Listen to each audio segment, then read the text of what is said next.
realistically, this is the big story of the week. Bivol Beterbiev 2, probably the best card I've ever seen. Pull it up for everyone to see, man. Yeah, I don't We think can do I've that. seen a They're better pictures. card. They're pictures. We can do that. We can do pictures. So obviously, Bivol Beterbiev, big respect to them anyway, because they've sorted out a rematch finally for just 4 months after their original fight. Well, because they were talking about doing it a year afterwards. Yeah, which is crazy. Beterbiev ain't got a year. No, I mean it. As in, like, you don't want to stall on them fights when you're turning 40. Do you know what I mean? Yeah. It's like a silly saying. When he finishes a fight, negotiations have to make for the next one, man, because he ain't got time. I'm using boxers to do this, but oh shit! Right, the last crescendo, which is hold on, there we go.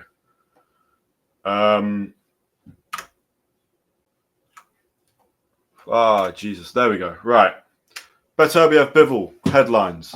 Obviously undisputed world light heavyweight title. We know what kind of fight we're getting there. To be honest, I still thought Bivol won the last one. I think he'll win this one, but who knows? Because it was close last time. It'll be close again. You got Dubois versus Parker. The Joe Joyce fight, because Joe Joyce knocked both of them out, and now look where their careers have gone. Shows you how quickly boxing changes. That's for the IBF World Heavyweight title. Shakur Stevenson versus Floyd Schofield. That's a weird fight, I'll be honest. That's the only slightly disappointing one, but okay. Carlos Adames versus Hamza Shiraz. So Hamza Shiraz is fighting for the WBC middleweight world title, which I'm happy about. But Janabek is out there, and that would have been better. But Hamza Shiraz will be a world champion if all goes well. So I'm happy. Virgil Ortiz Jr. versus Israel Madrimov is mental. That'll be a properly good fight. Does mean Madrimov is also... We'll talk about Madrimov in a bit of detail here, because he's turning into one of my favourite fighters going right now. He does still have to fight Boachuk, who gave Virgil Ortiz Jr. one of the hardest fights he's ever had. So we'll see how that goes, because Madrimov now has 2 fights booked in. Boatsi versus Callum Smith. Hell yeah. So wait a minute. Just go back for a second. So that one went over my head. Madrimov has a fight. Correct me, when? It's on the undercard. It's on the Fury Usyk undercard. And then he's fighting again in 4 months. He's fighting 2 months after that, yeah. That is mental. That is mental. Yeah. But this is total boxing, yeah? This is total boxing. This is what it does. So Madrimov is getting in there. That's what he does. Claude me, man.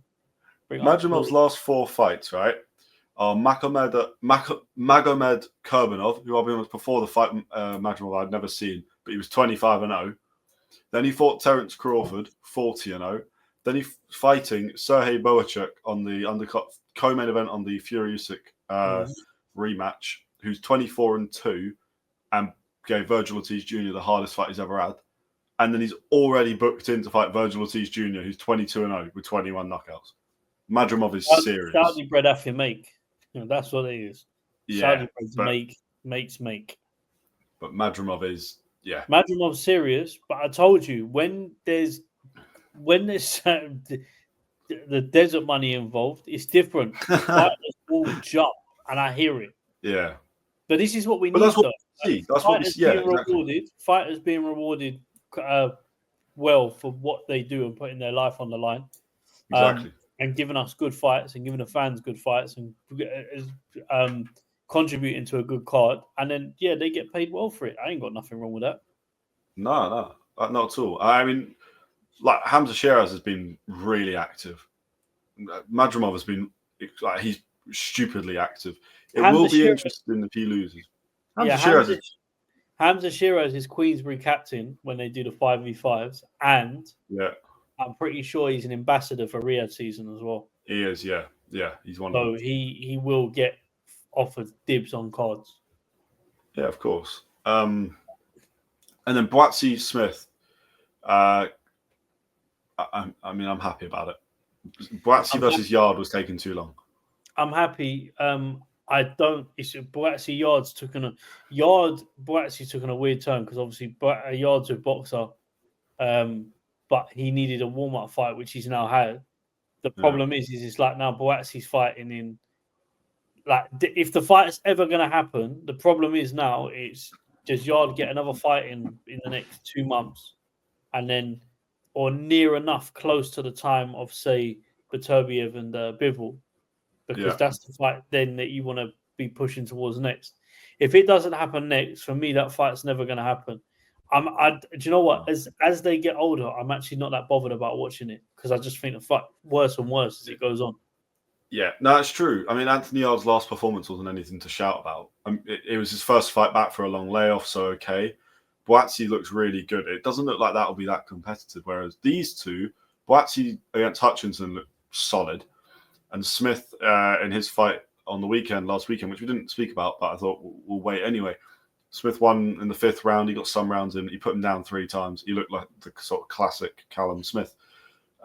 This is a better fight than the Anthony Yard fight would be. Also, Boxer have an event on February. When's the Hamza Shiraz? Not the Hamza Shiraz. Geez, the Adam Azim. Feb 1st. Anthony Yard can get on the undercard of that, surely. And then they're fighting pretty much the same kind of time, so that he can then fight the winner. That's what makes sense to me. I don't see why that can't happen. And then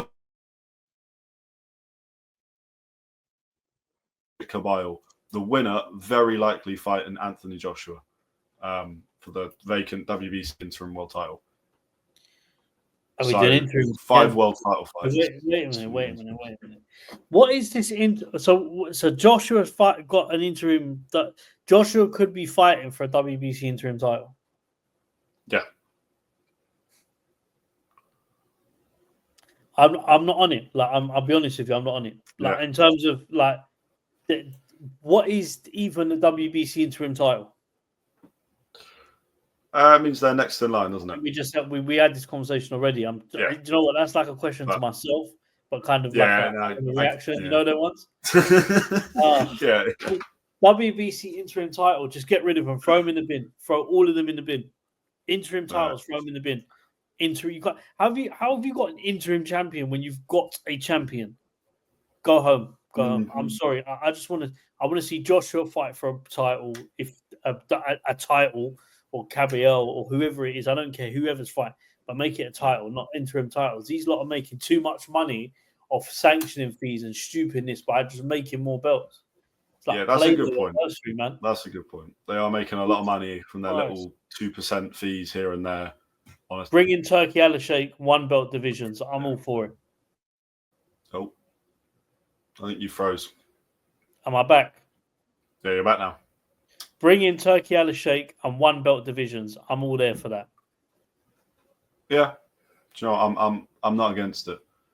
I've said this before. I still like the multiple belts if it was run better, but it's not going to get run better, so therefore I don't want it. I don't even mind Turkey building 4 belts in his divisions and doing his own, but I know he won't have. Yeah, I wouldn't mind that. See what I'm saying? Yeah. Right. Yeah, we've actually got 3 interim world title fights here, so that's brilliant. So that's going to piss you right off. But if we actually just take the titles away from it, right? Other than Beterbiev Bivol, it's undisputed. Great fights. Every fight is brilliant. Shakur Stevenson, Floyd Schofield is a little bit. Meh. That's like an anti-climax, isn't it? It is a little bit, and if it wasn't for the fact Shakur was the world champion, I'd actually have them as the. I mean, it's better than Jean. Is it better than Jean Cabal? I don't know, but I'm excited to see Shakur. Should have been Joe Cordina still, I think, but not really excited by that fight. I'll be honest with you. I'm not excited. You know what? I'm not excited by many of Shakur Stevenson's fights. So I just know, he's a good boxer, but I'm not excited by the fights, the opponents. just it's Shakur in it. It's very Steve. It gives it off very Shakuri vibes. It does. I've in preparation for this this show, I did watch a bit of Floyd Schofield. I'll be honest with you, I've heard of him in the past, never actually watched him before. Watched him, he's quite aggressive, so I'm thinking that we might see the best of Shakur in his counter punching. They've put him in there so Shakur can get a knockout, a knockout, or at least it'll be an entertaining fight where he looks good. It's bad.